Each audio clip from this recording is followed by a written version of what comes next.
How you doing? Doug with Brownsboro Hardware and Paint, and I wanted to talk to you today about some basics for a new Big Green Egg. We got a lot of new egg owners out there, and I just want to show you a few tips to help get you started. First off, when you have a new egg, there's some things you want to be aware of. First off, your first 3 uses, you want to be under 500 degrees for your first 3 cooks. And the main reason for that is your gasket going around your egg needs to season in properly, and you can get the egg too hot initially and it can make it come off prematurely. So it's important that your first 3 uses, when you watch your egg, and make sure that if it gets close to 500 degrees, you want to start to choke it back to make sure it doesn't get too hot in the first 3 uses. After the first 3 uses, you can get as hot as you want and it doesn't matter anymore.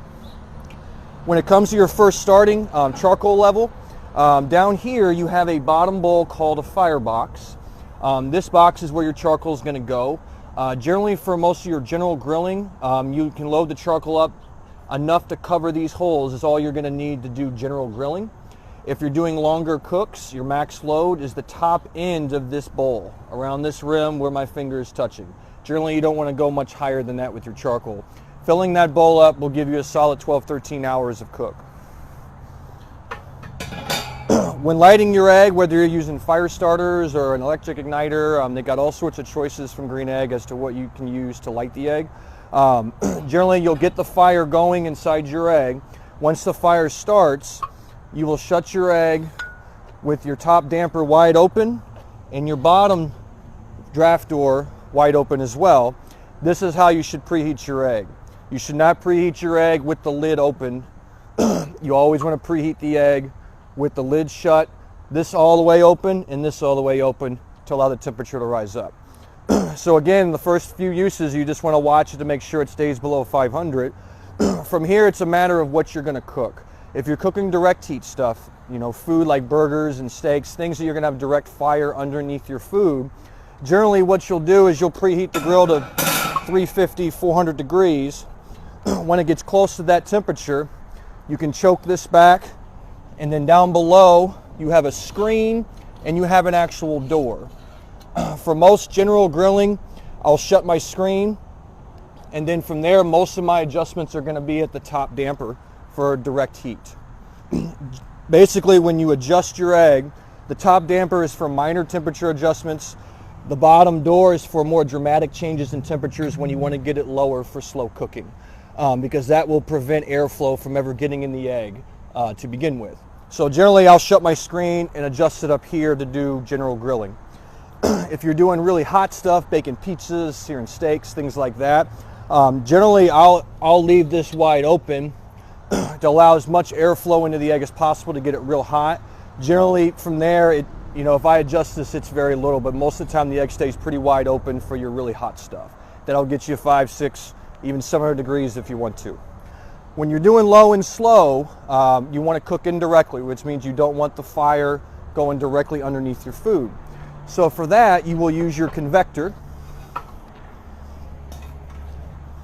which is this ceramic piece with the feet on it. 99.9% of the things you do with your convector will be set up like this with the feet up in the egg.